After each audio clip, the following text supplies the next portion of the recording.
Okay, so last time we were looking at our good friend Aristotle, doing his Aristotle stuff, looking at habit and virtue and as part of moral education. And we saw, in terms of answering some of the questions, that his view was that, by nature, people are neither born good nor inherently bad, and they're basically neutral. They become virtuous, or they can slide into vice. Before heading on to the new stuff of the day, anything about any previous stuff that needs more stuff?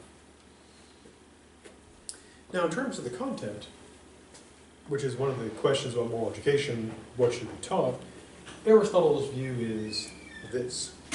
First, one question is, can you give very precise rules about ethics? For example, when you look at religious ethics, they often have very precise rules. Thou shalt not kill, thou shalt not steal, don't get caught, etc. But Aristotle takes the view that we can only have fairly general rules as opposed to very precise rules. And the reason why, as he sees this, is because ethics requires or depends on the particulars of the situation. What people call situational ethics. Now, some critics may say, this is sort of a problem with that is it's too vague. That, as we saw, we talked about criticisms of virtue theory, that the virtues are laid out too vaguely. But Aristotle would say that's a feature, not a bug. Now, a second thing he addresses in terms of the content is the notion about the nature of ethics. And his claim is that it's not theoretical. I mean, true, there's ethical theory, but in terms of the purpose, the primary goal is not to know what good is, although that's part of it. The primary goal is to become good. So going back to the question about, the goal of ethics, for Aristotle, it's not, like an academic exercise like this class, which is to, learn about moral theories, moral methods, etc. The ultimate goal is, through learning about ethics, to become a good person. Is that a reasonable point? Well, I guess it depends on how one sees the objective. To use an analogy, perhaps ethics is like, other theoretical, learning, where the goal is not so much to become a different sort of person, but merely learn stuff. For example, you don't study history to become, say, an historical person or a better person. You learn history to learn history. Alternatively, you could argue that ethics is more like, say, driver's ed. And if you imagine you were back taking your driver's ed class, and you went in, and the first day they started talking about the theories of, petroleum. And you're like, what's going on? Next class they come in and they discuss, the history of the internal combustion engine, the development of cars, the theory of roads, and it just keeps going on like that. More and more theory and equations and mathematics, and you never actually learn anything about driving. You never get behind the wheel. Well, in that case, you may have learned a whole bunch about automotive theory, which could be useful. You may have learned a lot about petroleum and dinosaurs, but in the end, what you want to learn is how to drive. And if you don't get that out of the class, as driver's ed, it's useless. And Aristotle sees ethics as being more analogous to driver's ed, although I guess they had maybe horse riding ed back then. But the idea is that he thinks it's not theoretical in terms of its goal, but practical, to become good. Or so he claims. Now he assumes, one of his key assumptions is that we should act in accord with the right principle. So in terms of the content, that's one of his key assumptions. Now, again, in terms of the specifics of the content, just like with any sort of area of education, a fair question to ask is, how detailed is it going to be? And Aristotle's view is this. He claims, once again, which may be seen as either a necessity because of the reality of the situation or perhaps copping out, that the account he's going to give of conduct has to be an outline and not in precise detail. Now, to argue for this, he uses an analogy to medicine and navigation. Now, of course, in Aristotle's days before GPS, navigation now is pretty exact because you can have your GPS device exactly guide you to the exact coordinates you want to go to. But back in Aristotle's day, it was a science. They had, the knowledge of the stars and the sun and so forth and various devices But of course, it wasn't an exact science in those days. Now, the analogy of medicine still holds. His view is that ethics is like medicine. I mean, true, if you go to medical school, nursing, etc., you learn a lot of stuff. But of course, you don't learn like exact rules, because every situation is different. To use a crappy example, would it be a good rule to have, if a patient has an infection, the rule is you give them penicillin? Would that be a good rule? Well, no, penicillin doesn't work in everything. And also, some people are killed by penicillin. It would solve their problem because they would be dead. They wouldn't have that problem anymore. They would have a bigger problem. They would be dead. And so, drawing the analogy to medicine, medicine is science, but if anybody's going into the medical field, one thing you've learned or will learn is that it's not always a precise science. That a lot of it involves going with the particulars of the situation. Maybe someday it will be a perfect. We'll have like robo-docs. You go in, they scan you like on the science fiction. They scan you and then just fix all the problems. But for now, still mostly human medicine. Now, being a virtue theorist, it is hardly surprising that his cardinal rule, not like the Cardinals like the baseball team or the bird, but in terms of being the most important, is virtue theory. Namely, that what we should avoid is too much or too little. And so he recaps his virtue theory here. And as we saw again back in the ancient days of part 2, virtue theory is that kind of Goldilocks theory. Just like with the Goldilocks story, Goldilocks breaks into the bear's house, tastes the porridge when it's too hot, when it's too cold, but when it's just right. And virtue theory is kind of the Goldilocks theory of ethics. You don't want too much, too little, you want it to be just right. And so training in ethics is going to involve training how to hit that middle ground, the medium between too much and too little. So how are we going to foster these virtues? Well, he claims they're fostered in the same way they're destroyed.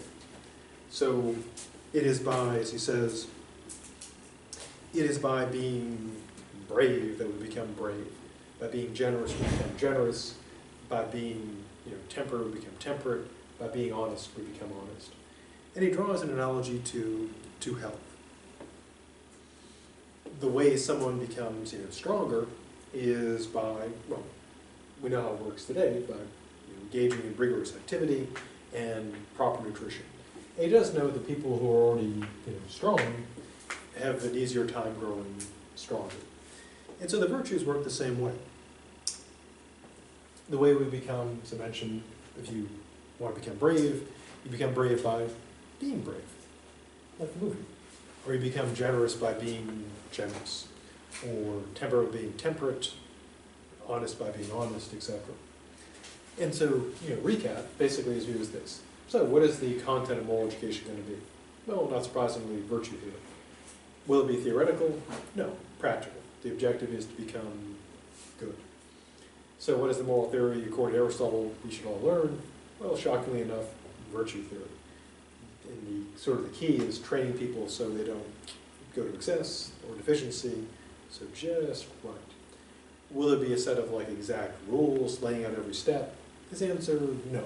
It'll be an outline, a general guide, as opposed to a precise, exact set of rules. Or so he claims. Before moving to the next exciting slide, anything about this exciting slide that requires more stuff? I feel almost like Vanna White picking the letter.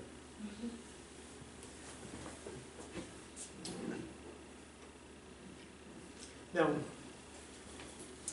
one sort of very practical concern whenever a person is trying to develop something, a skill, a talent, knowledge, ability, is having a measure of progress. In other words, how do you know you're improving? And many things provide a pretty clear index. For example, if you decide you want to work on your cardio health, you may take up running.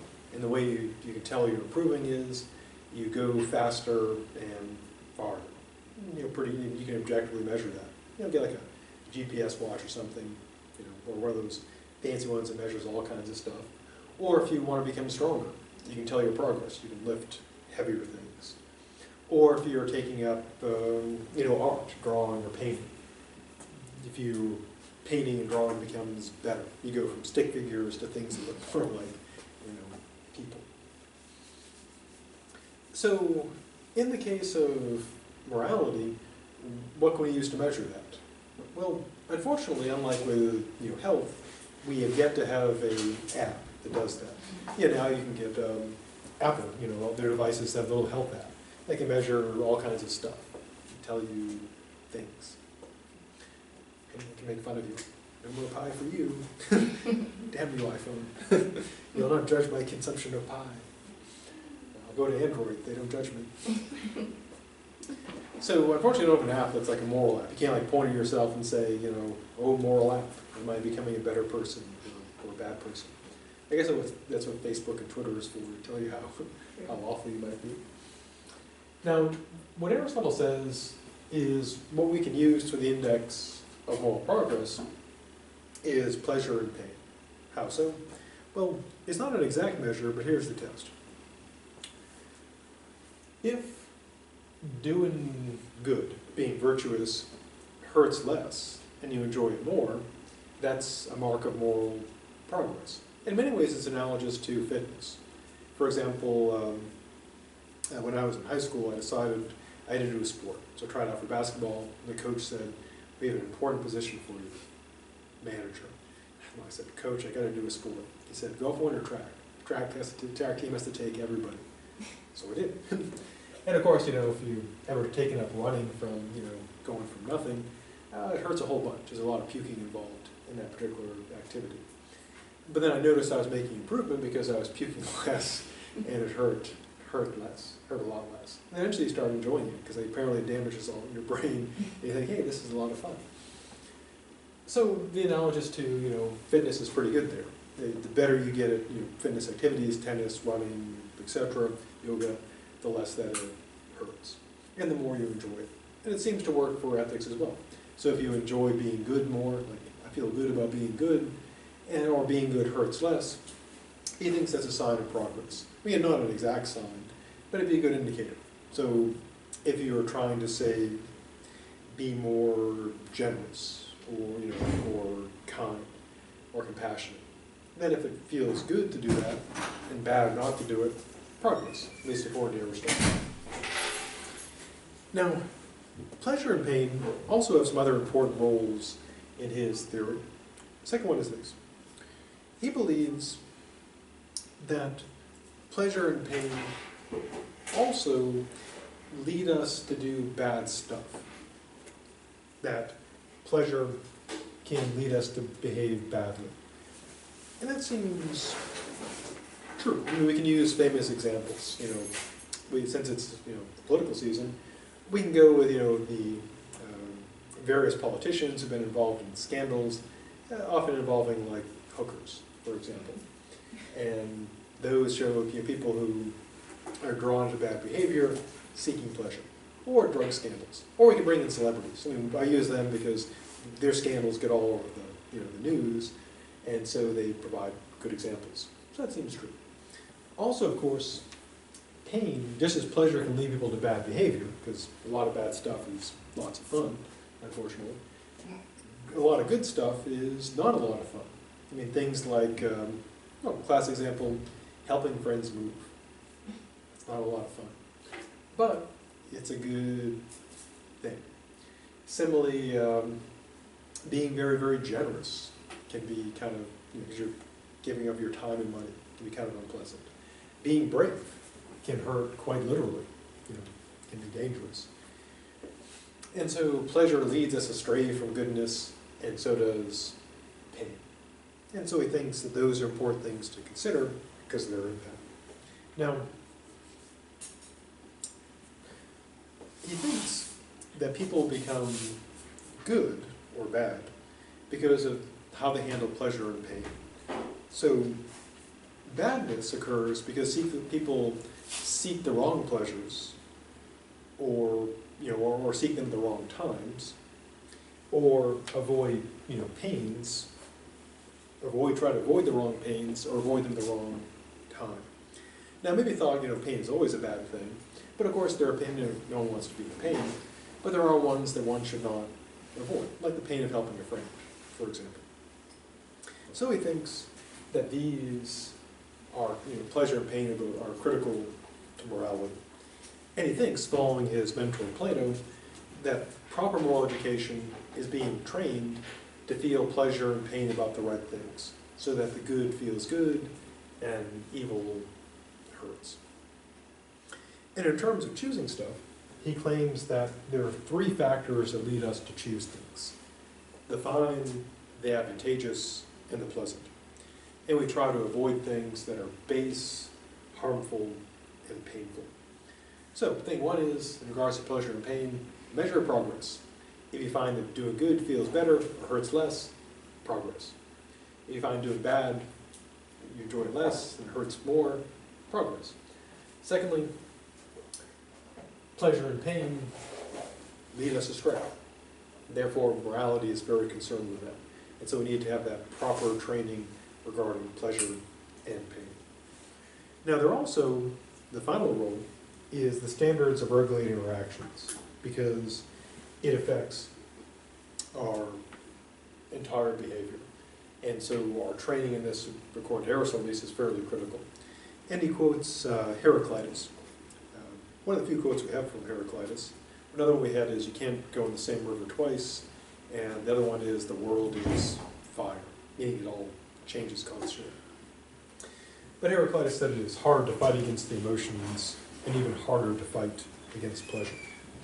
Now, Aristotle subscribes to the classic Greek view that harder is better, that it is, the more difficult something is, the more laudable it is. And long ago, there was a guy, Howard Cosell, who would talk about, about victory and the agony of defeat. And agony comes from the Greek, the agon, suffering, and they believed that was like an important part of, sports.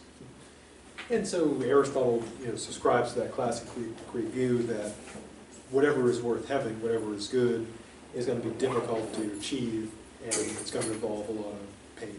It's like people say today, nothing worth having is ever easy, or something like that. But it's kind of an interesting moral point, whether that's true or not.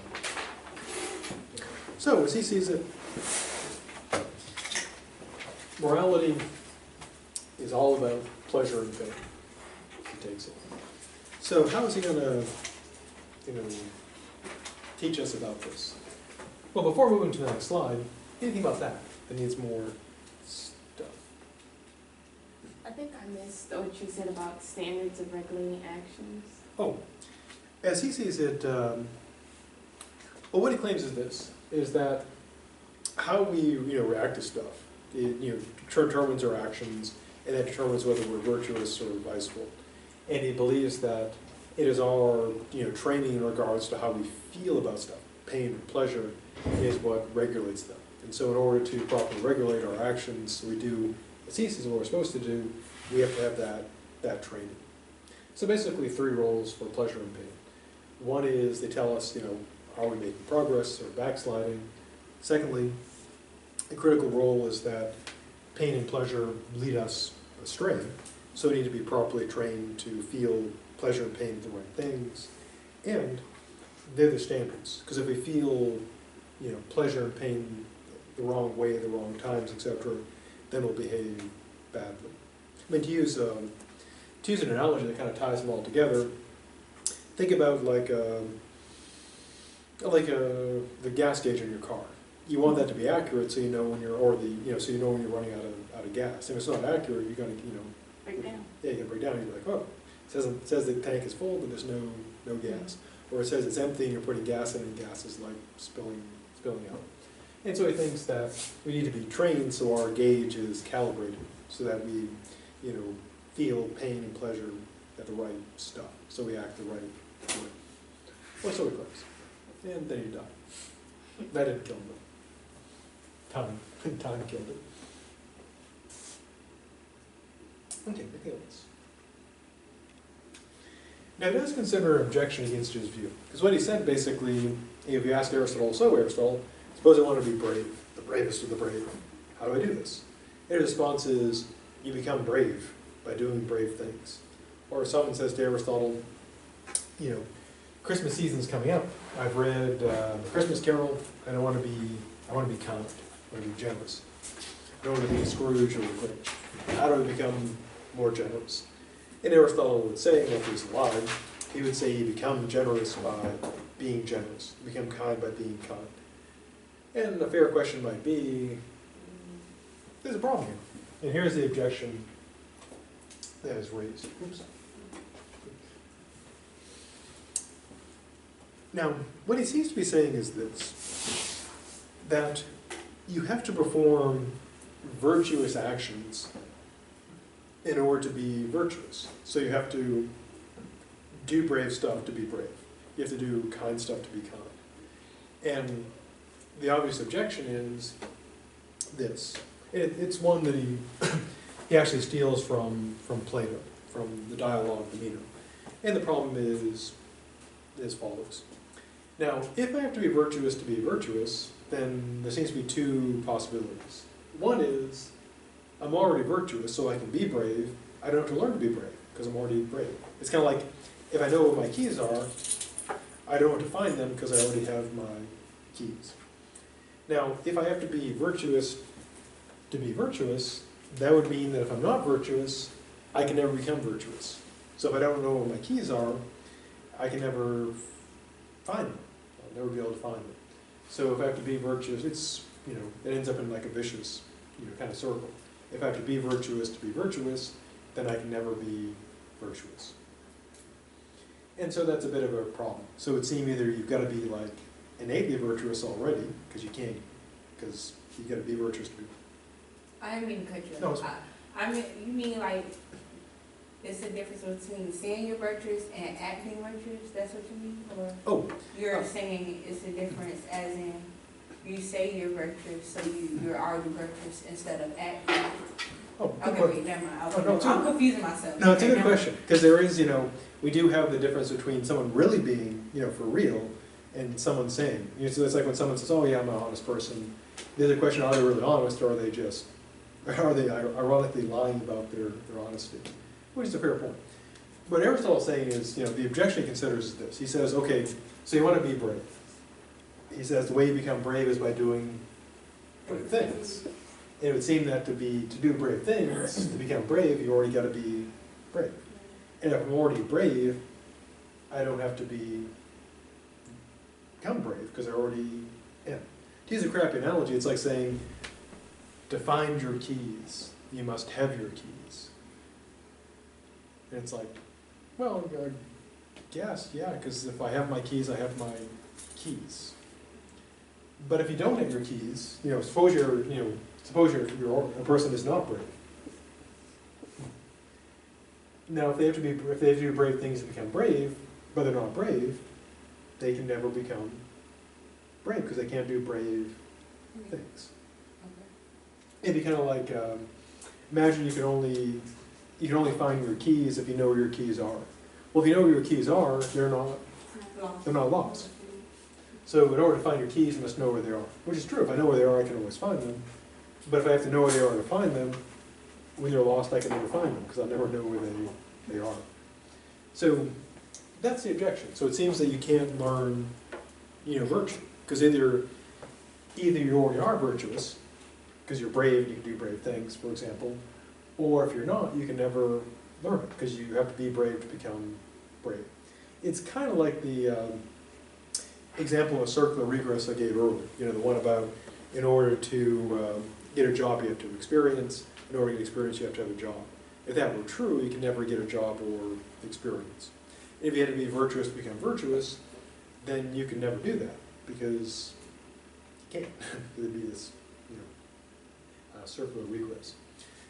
So, since he's raising the objection, just like in the paper, and this is kind of an example of, you know, how one raises an objection against their own view, and of course he's got to reply to it. First reply is this. He says, if you look at the arts, you can see a way out of this by analogy. How so? Well, he gives the example of, writing, or for example of reading. And he can say, you may think, well, reading is not an art, but the Greeks regarded the arts very broadly. And we still have a relic of this. Some schools still have colleges of arts. We don't have arts and sciences anymore. We get broken up into the STEM and non-STEM. But some schools still have arts and sciences. We used to be a college of arts and sciences, and those, like the arts, were like all the stuff that's not science stuff. And so if we take reading or writing, we could say, people clearly learn how to read or write. And the way you learn, if you recall back to the ancient days of school, or kindergarten, first grade, etc., you start off not knowing how to read, but you learn to read by reading. And we were able to do this. Even though we can't read, we can eventually can, yeah. So clearly, this is something that can be done because we do it. So the question then is, how do we do this? Well, what he does is he distinguishes between, going back to your point about, are we just saying, is the person just saying they're virtuous, or are they really virtuous for real? He distinguishes between what he calls acts that are incidentally virtuous, or he call like virtuous-like, and really virtuous, really virtuous for real. And again, we could use kind of an analogy to the arts. For example, you could take someone trying to someone picks up a guitar and they're trying to play it. And they could, the way you learn to play guitar is by playing guitar. But when the person is first, doing it, on one hand they're playing guitar technically because they're pushing the strings with their fingers, but in a way they're not really playing because they're not playing well. They're just kind of pushing the strings. And so they may be able to, just by pure chance, put together, not knowing what they're doing, play something that actually seems to be music. To use one example of this, I remember centuries ago when I was in high school, I was at a friend of mine's house, David Bull, and he had a piano, and he had a cat. And we were there, and the cat walked across the piano, and this is just a matter of, odds. The cat walked across the piano and played a song. Wow. For real, just because it had hit some notes, but it just so happened to be like, wow, that sounded really good. The cat, of course, the cat's never going to do that again, but you wouldn't say, wow, that cat, the cat really rocks. It's just by pure chance. Now, if the cat could learn how to do that, keep working the piano, then it could become an artistic cat. And we can do the same thing. Some kid may hit the things in the way it sounds like a really good song, but then eventually they learn to do that. So the first thing is, Aristotle says, in this reply, distinguishing, we would need to distinguish between things that just are incidentally virtuous, virtuous-like, and really virtuous. Just like with something that is incidentally a song, like the cat walking across the piano, and actually. And the main difference is, the cat doesn't know what it's doing, it's merely walking across the piano. The person just, with the guitar doesn't know what they're doing yet, but once they acquire knowledge, and they know what they're doing, then we'd say the person is now musical. So the person can sit down and play a song, from knowledge, we'd say they now are musical. Likewise with virtue, Aristotle thinks a person goes from a state of not knowing, and through doing things that are like virtuous-like, they know. And then once they achieve knowledge, they're 1/3 of the way there. Now in the case of the arts, all you need is the knowledge, broadly speaking. Once you know how to play music, you're musical. Secondly, and this applies to the virtues, is choosing. And choosing for its own sake. So we looked at, the why be good part, and we saw the challenge put forth by Gokon, why choose goodness for its own sake. And Aristotle considers the choosing of the virtuous action for its own sake to be a requirement of virtue. So a person could do virtuous-like things. They could act, brave life in order for other reasons, maybe to become, because they want to become brave, or to impress somebody, or to avoid shame and dishonor. But he thinks that to actually be virtuous, they've got to learn to choose it, and choose it for its own sake. How so? Well, again, we can take the example, let's take the example of generosity. Now, if I give money to a charity to get a tax break and to look good when I run for governor in 2018, okay, I'm trying to pick between desperate times for desperate solutions, desperate times call for desperate measures, or what's the worst I can do. Either one of those would make a good slogan. A good envelope sticker. What's the worst that happen? Also a good one. But anyways, but I digress to 2018. So suppose I start now giving money to charity. So when I make my bid for governor, I can say, I can get the sweet tax breaks now, and then say, look, I'm a generous person. I've given all this money to charity. Now, if I'm just doing it for the tax breaks and for the political advantage in 2018, am I really a generous person? No. No, I'm just calculating. It's an investment. But if I'm generous for the sake of generosity, then I would actually be generous. So I chose it for its own sake. Thirdly, is what he calls a fixed and permanent disposition. In other words, it's not done inconsistently, it's not just kind of an erratic thing. The person, that's the way the person is. Now, people, of course, have bad days, etc., so it's not like every time. But the idea is that it's not just erratic or semi-random or totally random, it's something that's done regularly. Now, we can use an example, an analogy here to skill. Everyone's probably heard of beginner's luck.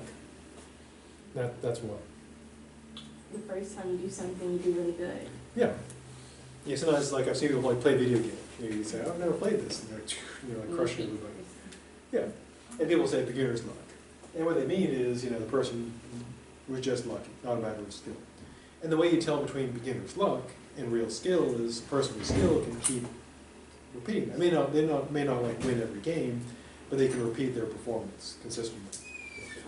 And so, to use an example for virtue, if someone is only like generous, erratically, like occasionally, like on the holidays, they give some gifts, for the rest of the year they're awful. We would say, well, they're not really a generous person. Or if someone is like brave one time because they're really angry, but the rest of the time they're cowards, we'd say, well, they're not really brave. They're just that one time. And so Aristotle's view is what you do by doing things that are, say, brave-like or generous-like, is eventually you get it to become part of the disposition. And again, beginner's luck is a good example. Someone like someone would say, hey, try this video game. The person's like, oh, and they, win. But if they can do that consistently by more and more practice, until it becomes, a skill, we'd say they've really got the actual skill.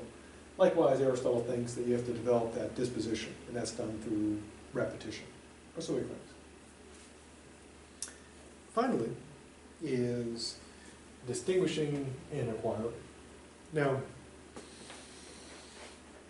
he claims that we call, going back to your point of like saying and actually being, he says acts are called just and temperate when they are such that a just or temperate person would do.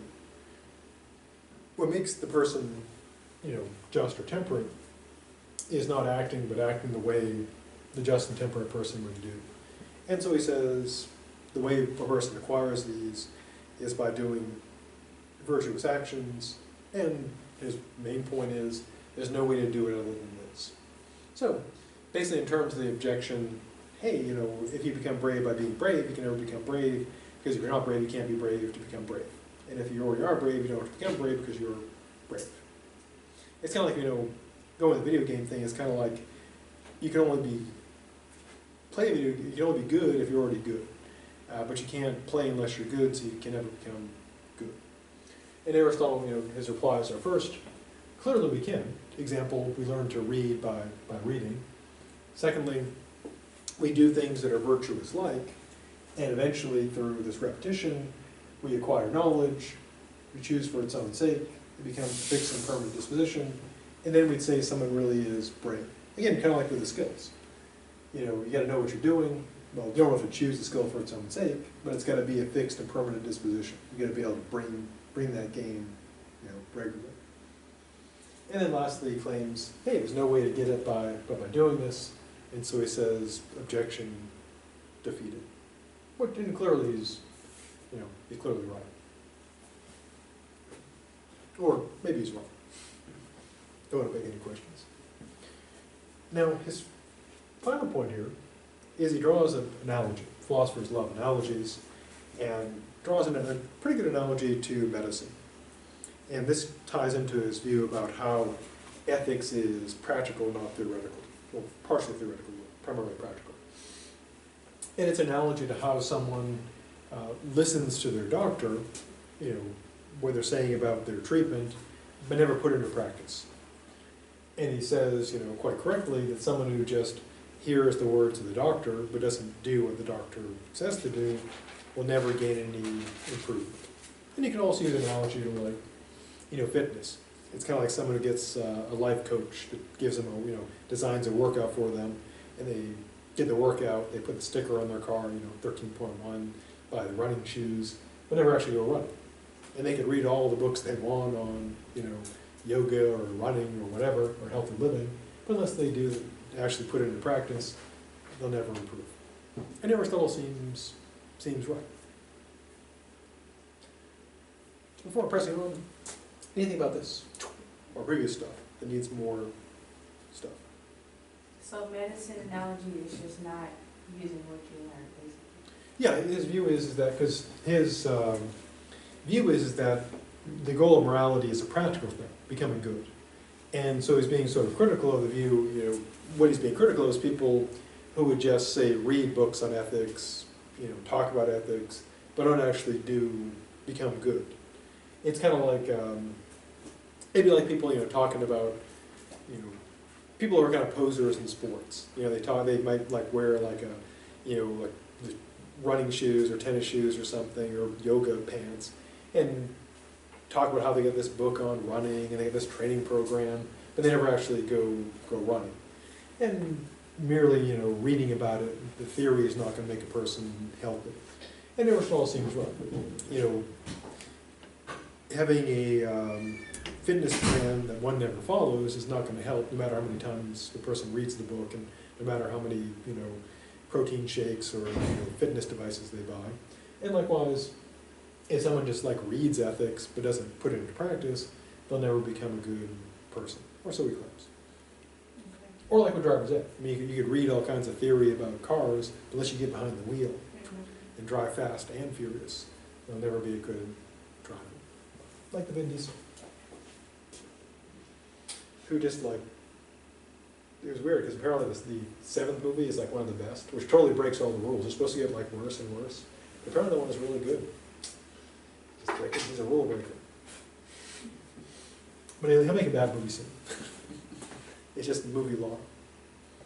Just the way it works. Now, he gives us some practical advice. Because again, his view is, what we're trying to do, at least according to Aristotle, is not know stuff just for the theoretical end. Not be able to say, according to Aristotle, blah, blah, blah, or according to Kant, blah, blah, blah. That is to put it all into practice. So we do have to know about goodness. Again, going to the health analogy or fitness analogy, you do need to know stuff about how to train, or how to do the yoga, how to do the tennis, the football, etc. But merely knowing the theoretical stuff won't actually make you healthy. Likewise, merely knowing the theory of ethics won't make a person a good person.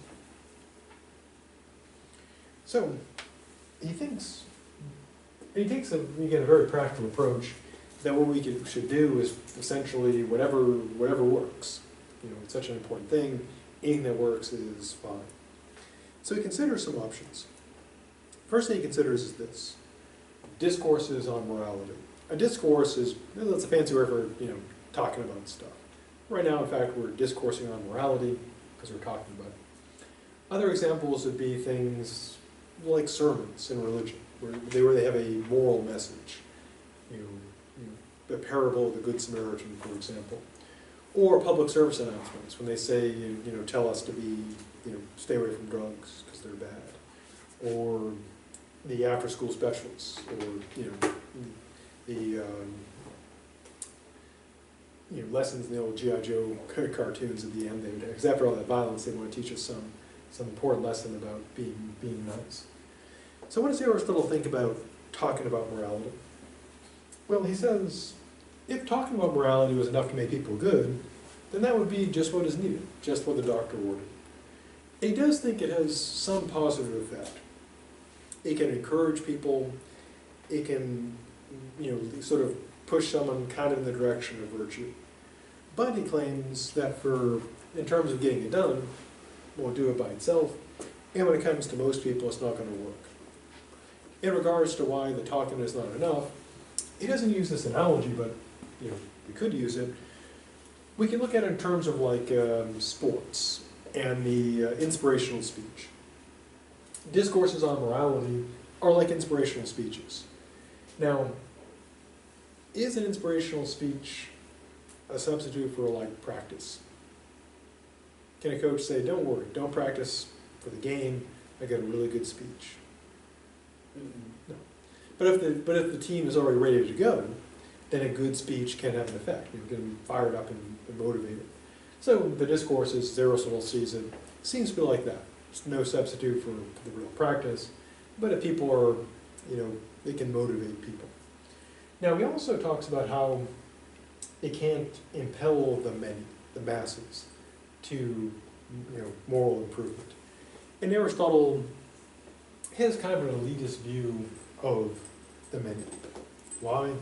Well, he claims the many, the majority, their nature is to be ruled not by shame, not by the disgrace of being bad, but by fear. And he claims, in an elitist view, that the many refrain from evil not because of the disgrace of being bad, but because of fear of punishment.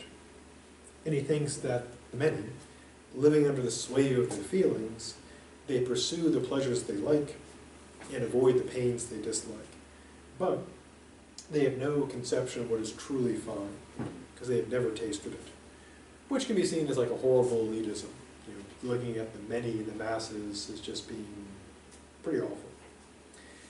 Now, he thinks that the masses are so awful that merely talking to them is not going to help them. It's just not, the words aren't just going to work.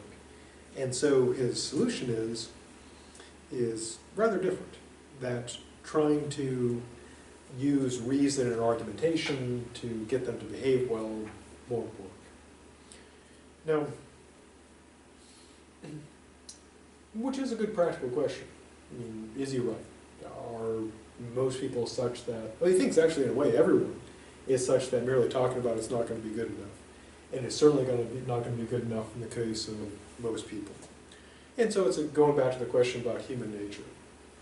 Are people basically able to be improved by reason and argumentation, or is it the case that most people you just can't reach with words? You have to do something else.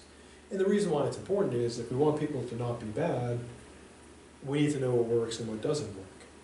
And if talking to people doesn't work, then we should probably try something else. Namely, all the needs. So Aristotle would say, yeah, we can try talking, probably not going to work, but we should try all the things. Now he does use an analogy to land. How so?